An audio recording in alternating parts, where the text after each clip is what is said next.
Digital Shamim online YouTube চ্যানেলে আপনাদেরকে জানাই স্বাগত। আজকের এই ভিডিওতে কথা বলবো এসআইআরে যে সাপ্লিমেন্টারি যে লিস্ট বেরিয়েছে এবং সেই লিস্ট আপনারা মোবাইল থেকে কীভাবে ডাউনলোড করবেন এই নিয়ে ভিডিওটি সম্পূর্ণ আলোচনা করা থাকছে এবং ভিডিওটি সম্পূর্ণ দেখুন। সবার প্রথমে আমরা ভোটার এসআই লিখে সার্চ করব এবং সার্চ করার পরে প্রথম যে অপশানটা আসবে ভোটারের সে পোর্টালটা আমরা ওপেন করব এবং ড্যাশবোর্ড খুলে গেছে এবং এখান থেকে আমরা সমস্ত কিছু দেখতে পাচ্ছি ভোটারের সমস্ত সার্ভিস এবং এখান থেকে আমরা যে সাপ্লিমেন্টারি যে লিস্ট ছেড়েছে এখান থেকে ডাউনলোড করা যাবে। তো এর জন্য কোনো লগ ইন করতে হবে না, লগ ইন ছাড়াই আমরা ডাউনলোড করতে পারবো। তো এর জন্য সর্বপ্রথম আমাকে ডাউনলোড ইলেকশন রোল এই অপশানে আমাকে ক্লিক করতে হবে এবং ক্লিক করলে নতুন একটি পেজ ওপেন হবে এবং এখান থেকে আমাকে ডিস্ট্রিক্টটা সিলেক্ট করে নেবে, স্টেটটা সিলেক্ট করার পরে এখান থেকে এসআইআরের যে রিভিশন আছে এটা 2026টায় সিলেক্ট করতে হবে এবং এখান থেকে আগে দুটো অপশন ছিল, এখন বর্তমানে 4টে অপশন অ্যাড হয়েছে।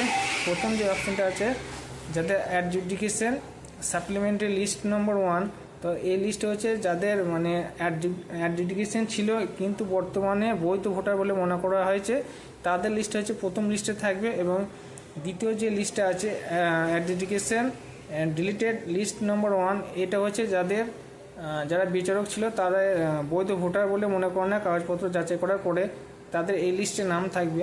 তো আমরা প্রথমে চেক করে নেব যে অ্যাডজুডিকেশন যে সাপ্লিমেন্টারি যে লিস্ট নম্বর 1 আছে এখান থেকে আমরা এই লিস্টে আমরা এখন চেক করে নেব। তো এর জন্য আমরা সর্বপ্রথম ওপরে অপশানে যেটা আছে সেটা সিলেক্ট করে নেব এবং এর পরবর্তীতে আমরা যে ডিস্ট্রিক্ট আছে তো ডিস্ট্রিক্টটা সিলেক্ট করে নেব। যে কোনো একটা ডিস্ট্রিক্ট আমি সিলেক্ট করে নিলাম। এখান থেকে যে কোনো একটা আমাদের যে অ্যাসেম্বলি যে কোনো একটা অ্যাসেম্বলি আমি একটু সিলেক্ট করে নেব।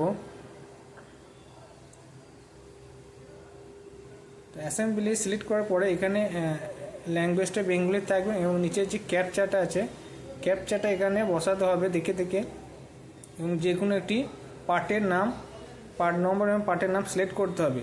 সিলেক্ট করার পরে ডাউনলোড সিলেক্ট অপশানে ক্লিক করলে এখানে যে স্ট্যাটাস প্রোগ্রেস এখানে দেখুন সাকসেস দেখাচ্ছে। তো এখান থেকে আমরা আমাদের যে পিডিএফটা ডাউনলোড হলো সেই পিডিএফটা আমরা এখান থেকে ওপেন করব এবং আমাদের যে সাপ্লিমেন্টারি লিস্টে যেটা ডাউনলোড করেছি সেটা এখন আমরা ওপেন করেছি এবং এখান থেকে আমরা দেখে নিচ্ছি যে এবং অনেক পার্টে নো অ্যাডজাকশন এই মেসেজটা শো করছে, তাদের পিডিএফটা শো হচ্ছে না এবং তাদেরকে বলবো তাহলে বুঝতে হবে আপনার পার্টের যে অ্যাডজাকশন নিষ্পত্তি এখনও সম্পূর্ণ হয়নি, তাই এই তালিকায় আপনার পার্টের কোনো আপডেট নেই।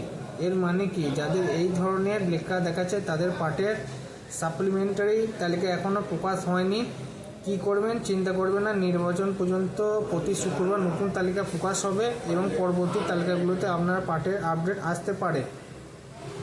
এছাড়াও যাদের পিডিএফের নাম শো করছে না তারা এই ভোটার কার্ডের যে অফিসিয়াল ওয়েবসাইট আছে ওয়েবসাইটের নিচে একটা অপশান আছে search your name in voter, এই অপশানে ক্লিক করার পরে নতুন একটি পেজ ওপেন হবে এবং এখান থেকে 3টি স্টেপে আপনার ভোটার কার্ডের তথ্য দেওয়া যায়। প্রথম হচ্ছে সার্চ ইউর এপিক, এখান থেকে এপিক নাম্বার দিয়ে সার্চ করা যাবে। তো এখানে প্রথমে আপনার ল্যাঙ্গুয়েজ সিলেক্ট করার পরে এপিক নাম্বার, এখান থেকে স্টেট সিলেক্ট করে পরে যে ক্যাপচাটা দেওয়া আছে ক্যাপচাটা দেওয়ার পরে সার্চ করলে আপনার এখানে যে তথ্যটা আসবে সেটা দেখা যাবে। এছাড়াও সার্চ বাই ডিটেলস যদি কারোর কাছে এপিক নাম্বার না থেকে থাকে তো এর জন্য কি করতে হবে যে সার্চ বাই ডিটেলস আছে ওখানে ক্লিক করতে হবে। এখান থেকে আপনার স্টেটটা সিলেক্ট করতে হবে, তারপরে ল্যাঙ্গুয়েজটা বেঙ্গলি থাকবে, এখান থেকে প্রথমে নাম, এখান থেকে রিলেটিভ নেম, তারপরে ডেট অফ বার্থ আসছে এবং এখান থেকে ডেট অফ বার্থটা ইনপুট করার পরে নেক্সট যেটা আসছে এটা হচ্ছে আপনার ডিস্ট্রিক্ট এবং এখান থেকে ডিস্ট্রিক্টটা সিলেক্ট করা হয়ে গেলে এখান থেকে জেন্ডারটা মেল না ফিমেল এটা সিলেক্ট করে অ্যাসেম্বলিটা সিলেক্ট করে নিতে হবে এবং এরপরে ক্যাপচাটা দেওয়ার পরে সার্চ অপশানে ক্লিক করলেই আপনার তথ্যটা এখানে শো করবে। এছাড়াও আরেকটা অপশান যেটা দেওয়া আছে সেটা হচ্ছে ফোন নম্বর দিয়েও চেক করা যাবে, যদি কারো ভোটার কার্ডের সাথে ফোন নম্বর লিঙ্ক করা থাকে সেখান থেকে দেখা যাবে। তো এর জন্য ভোটার কার্ডে যে ফোন নম্বরটা লিঙ্ক করা আছে সেই ফোন নম্বরটা দিয়ে ক্যাপচার দিয়ে ইনপুট করলেই সেন্ড ওটিপি করে এইরকম হেল্পফুল ভিডিও পাওয়ার জন্য চ্যানেলটিকে সাবস্ক্রাইব করে অল নোটিফিকেশান অন করে দিন।